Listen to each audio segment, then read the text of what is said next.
ہمارا رویہ, ہمارا چال چلن, ہمارا کردار مسیح کے جیسا ہو. مسیح نے سب سے پہلی بات اس سارے قرآنیہ میں یہ کہی, کیا کہی؟ اے باپ ان کو معاف کر کیونکہ یہ نہیں جانتے کہ یہ کیا کرتے ہیں. مسیح جیسا, اے باپ ان کو معاف کر. ہمارا رویہ کیسا ہو؟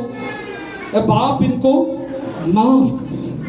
جب ظلم ہوتا ہے, پہلا پطرس 2 باب 19 سے 23 آیت میں لکھا ہے کہ مسیح یسوع نے دکھ اٹھایا, وہ ستایا گیا, وہ مارا گیا, وہ گھائل ہوا, وہ دکھ اٹھا کر ہمیں نمونہ دے گیا.